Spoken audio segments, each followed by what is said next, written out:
ஏற்கனவே உனக்கு தூக்கம் வரலன்னு சொல்ற. இப்ப நான் வேற பாட்டு பாடி வர்ற தூக்கமும் போயிட போகுது. நான் வேணா கதை சொல்லிட்டா? இல்ல வேணாங்க, எனக்காக நீங்க ஏன் தூக்கத்துக்கு எடுத்துக்கிறீங்க? போய் தூங்குங்க. அது எப்படி மீனா? நீ தூங்காம இருக்கும்போது நான் எப்படி தூங்குறது? நான் உனக்கு பால் சூடு பண்ணி தரேன், அதை குடிச்சா தூக்கம் வந்துடும். எங்க வேண்டான்னு சொல்றேன்ல. என்ன நீ எதுக்கிட்டாலும் வேணான்னு சொல்லிட்டு இருக்கிற? சரி, அப்ப நான் உனக்கு செய்யறேன். நானும் தூங்காம உனக்கு கம்பெனி கொடுக்குறேன். நம்ம ஏதாவது பேசிட்டு இருப்போம், சரியா? ஏங்க நீங்க போய் படுங்க. நாளைக்கு வேலைக்கு போகணும், கார் ஓட்டணும். சரியா தூங்கலன்னா கார் ஓட்டும் போது டயர்ட் ஆயிடுவீங்க. கொஞ்ச நேரத்துல எனக்கு தூக்கம் வந்துடும். நான் கண்ணு மூடி படுத்துப்பேன்.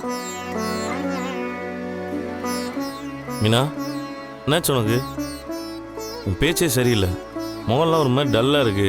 ஏதோ அழுத மாதிரி இருக்கு. அழுதியா என்ன? அம்மா ஏதாவது சொன்னாங்களா? அத்தெல்லாம் என்ன எதுவும் சொல்லலைங்க. சொல்லு மீனா, அம்மா உன்னை ஏதாவது சொன்னாங்களா? அவங்க என்னைக்குங்க என்ன எதுவும் சொல்லாம இருந்திருக்காங்க. ஆனா இன்னைக்கு அவங்க எதுவுமே என்ன சொல்லல. என்னாச்சு உனக்கு? நீ எப்பவுமே இப்படி இருக்க மாட்டியே. நான் தான் ஒண்ணும் இல்லைன்னு சொல்றேன்ல. நீ ஒண்ணும் இல்லைன்னு சொல்றதுலயே என்கிட்ட ஏதோ மறைக்கிற மாதிரி இருக்குது. நீ எதையோ மறைக்கிற மீனா. சொல்லு, எது வந்தாலும் பரவாயில்ல. என் மனசு கஷ்டப்படும், நீ எதையும் சொல்லாமலாம் இருக்காத. நீங்க ரொம்ப ஓவரா யோசிக்கிறீங்க. தூக்கம் வரல அவ்வளவுதான். நான் கொஞ்ச நேரத்துல தூங்கிடுவேன். நீங்க போய் தூங்குங்க.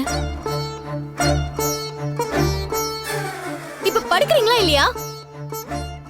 என்ன திட்டுறதுக்கு மட்டும் உனக்கு எங்க இருந்தா எனர்ஜி வருதோ? பாடுகிறேன்.